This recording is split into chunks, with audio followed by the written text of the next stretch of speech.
Hi all welcome to our channel Godavari అమ్మాయి నెల్లూరు అబ్బాయి. ఇక్కడ నేను చూపించబోయే రెసిపీ బీరకాయ రోటి పచ్చడి. దీనికి కావాల్సిన ఇంగ్రీడియంట్స్ ఏంటో చూసేద్దాం. బీరకాయ, వెల్లుల్లిపాయలు, పచ్చిమిర్చి, జీలకర్ర, చింతపండు, కరివేపాకు, కొత్తిమీర, తాలింపు దినుసులు అండ్ వేరుశెనగుళ్ళు. ఇక్కడ ముందుగా నీట్గా వాష్ చేసుకున్న బీరకాయలను తీసుకుని వీడియోలో చూపిస్తున్న విధంగా పీల్ చేసుకోవాలి. ఇక్కడ తొక్క మొత్తం తీసేస్తే పచ్చడి అంత టేస్టీగా ఉండదు, కాబట్టి తొక్కతోనే చేసుకోవాలి. సో జస్ట్ ఇక్కడ ఇలా చూపిస్తున్న విధంగా సైడ్స్ పీల్ చేసుకుంటే సరిపోతుంది. నేనైతే ఇక్కడ ఒక బీరకాయ తీసుకున్నాను. దాన్ని నీట్గా పీల్ చేసుకున్న తర్వాత చిన్న ముక్కలుగా కట్ చేసుకోవాలి. సో కట్ చేసేసుకుందాం బీరకాయ.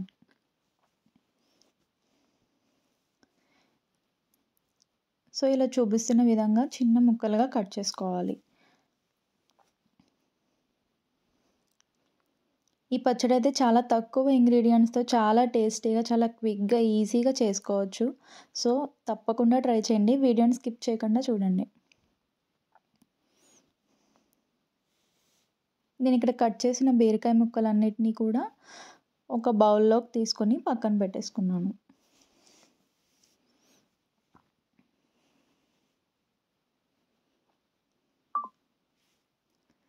సో బీరకాయ పచ్చడి ఎలా చేయాలో చూసేద్దాం రండి. ఫస్ట్ అయితే స్టవ్ ఆన్ చేసుకొని ఒక ప్యాన్ పెట్టుకోవాలి. ప్యాన్ కొంచెం హీట్ అయిన తర్వాత మనం ముందుగా పక్కన పెట్టుకున్న వేరుశెనగుళ్ళని తీసుకోవాలి. నేనైతే ఇక్కడ ఒక బీరకాయకి 2 to 3 స్పూన్స్ వరకు వేరుశెనగుళ్ళని తీసుకున్నాను. ఇక్కడ ఆయిల్ ఏం వేయవసరం లేదు. సో జస్ట్ డ్రై రోస్ట్ చేసుకుంటే సరిపోతుంది. ఈ వేరుశెనగుళ్ళని చక్కగా లో టు మీడియం ఫ్లేమ్లో పెట్టుకుని ఫ్రై చేసుకోవాలి. అప్పుడే మనకి గింజ లోపల వరకు బాగా వేగుతుంది. చూసారు కదా, వేరుశెనగుళ్ళు ఫ్రై అయిపోయాయి. దీన్ని ఒక బౌల్లోకి తీసేసుకుందాం.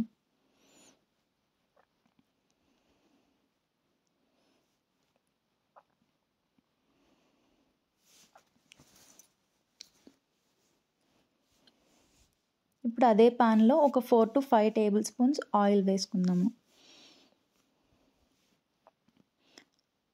ఆయిల్ కొంచెం హీట్ ఎక్కిన తర్వాత మనం ముందుగా కట్ చేసి పెట్టుకున్న బీరకాయ ముక్కల్ని ఇందులో వేసేసుకోవాలి.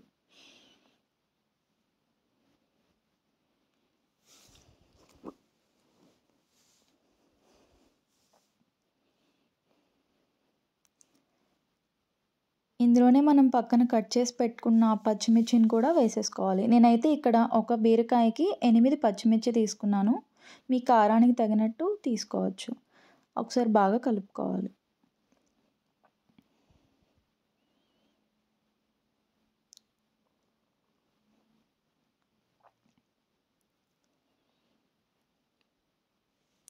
ఇందులోనే మనం టేస్ట్కి తగినంత సాల్ట్,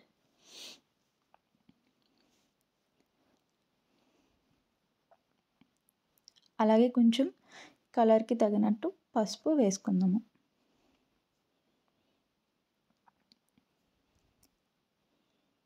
ఒకసారి ఆ సాల్ట్ అండ్ పసుపు ముక్కలకి పట్టేలాగా కలిపేసుకుని మూత పెట్టేసి మగ్గించుకుందాము.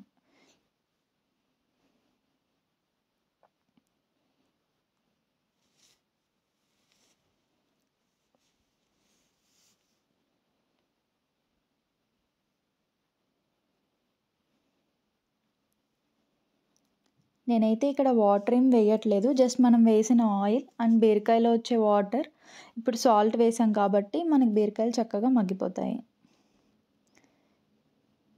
ఇక్కడ నేను 7 నుండి 8 వెల్లుల్లి వరకు తీసుకున్నాను. వీటిని ఈలోపు దంచుకుందాము. జస్ట్ కచ్చాపచ్చాగా దంచుకుంటే సరిపోతుంది, ఎందుకంటే మనం పచ్చడి చేసేటప్పుడు మళ్ళీ మిక్సీలో వేస్తాం కదా. సో జస్ట్ కచ్చాపచ్చాగా దంచుకుంటే సరిపోతుంది. సో ఇక్కడ చూపిస్తున్న విధంగా దంచుకున్న వెల్లుల్లిని మనం ఆ బీరకాయ ముక్కల్లోకి వేసేద్దాము. చూసారు కదా, బీరకాయలో నుండి వాటర్ వస్తుంది. ఆ వాటర్కి మగ్గిపోతాయి. చాలా ఫాస్ట్గా మగ్గిపోతుంది బీరకాయ కూడా.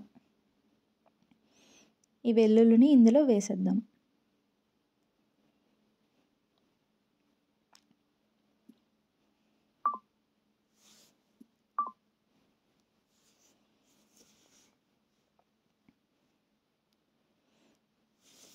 ఇందులోనే మనం ముందుగా తీసి పెట్టుకున్న జీలకర్రను కూడా వేసేయాలి.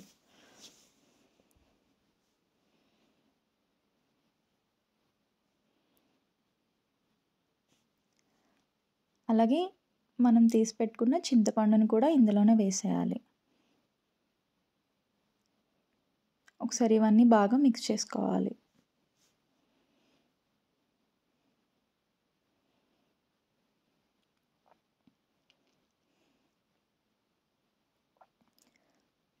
మూత పెట్టేసి మీడియం ఫ్లేమ్లోనే మగ్గనిద్దాం. ఇవేంటంటే జస్ట్ ఒక 2 to 3 టైమ్స్ మధ్య మధ్యలో తీసి కలుపుకుంటే సరిపోతుంది.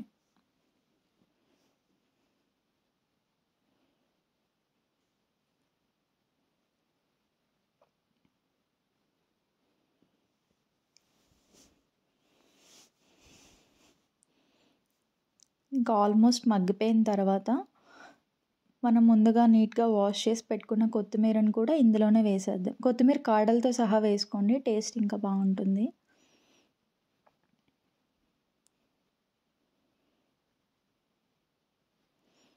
సో జస్ట్ కొంచెం వాటర్ ఉన్నాయి కాబట్టి లైట్గా అవి కూడా అయ్యేంత వరకు ఒకసారి మూత పెట్టేసి మగ్గనిద్దాము.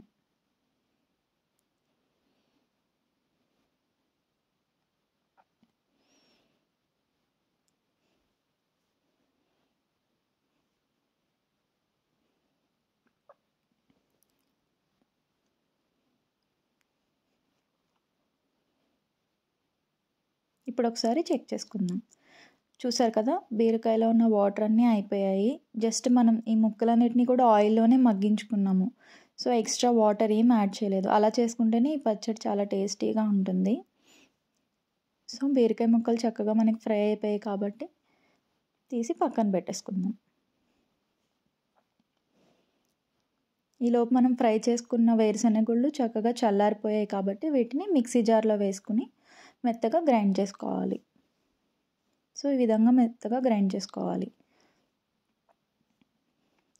బీరకాయ ముక్కలు ఇంకా చల్లారలేదు కాబట్టి ఈలోపు మనం తాలింపు రెడీ చేసుకుందాము. స్టవ్ ఆన్ చేసుకుని తట్కా ప్యాన్ పెట్టుకుని ఇందులో just 2 to 3 table spoons oil వేసుకుందాము.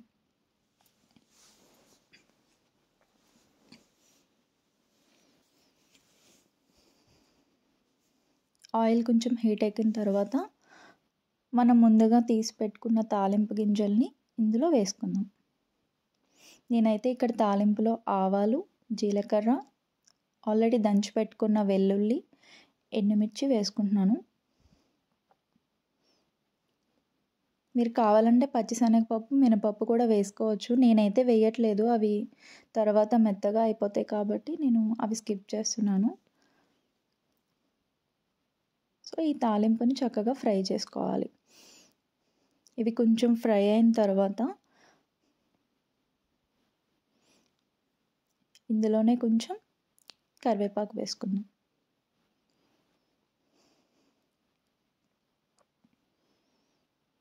ఒకసారి బాగా కలుపుకొని ఫ్రై చేసుకుందాం.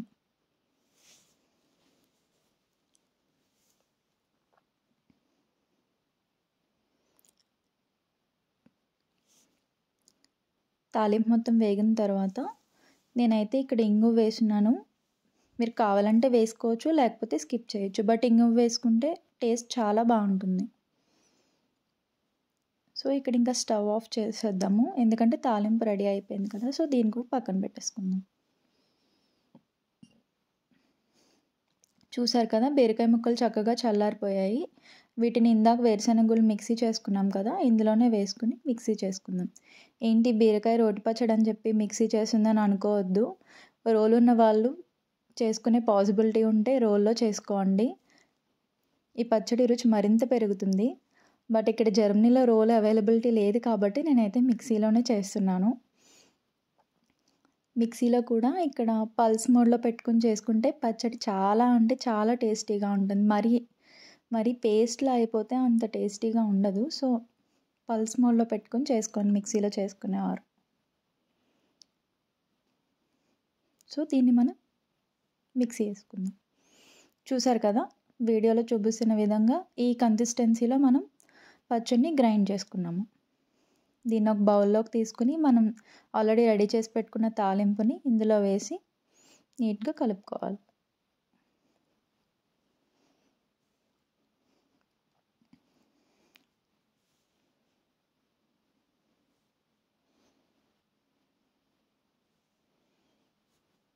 చూసారు కదా, మనం చాలా క్విక్గా, ఈజీగా అండ్ చాలా టేస్టీగా ఉండే బీరకాయ రోటి పచ్చడి రెడీ చేసేసుకున్నాం. ఆహా, చూస్తుంటేనే తినేయాలనిపిస్తుంది. చాలా బాగా వచ్చింది పచ్చడి అయితే. టేస్ట్ చేసేద్దాం. వేడి వేడి అన్నంలో అలా బీరకాయ పచ్చడి వేసుకొని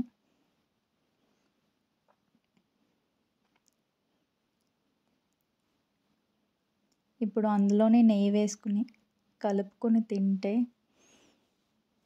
ఆహా, అద్భుతం అనాల్సిందే. మా ఇంట్లో అయితే ఈ బీరకాయ పచ్చడి చాలా ఇష్టం అందరికీ. సో నేను రెగ్యులర్గా ఈ బీరకాయ పచ్చడి చేస్తాను. ఇంకా ఇది ఉంటే ఇంకా వేరే కర్రీస్ కూడా అవసరం లేకుండా ఆ పచ్చడితోనే అన్నం అంతా తినేయచ్చు. అంత బాగుంటుంది. తప్పకుండా ట్రై చేయండి. So please like, share and subscribe to our channel.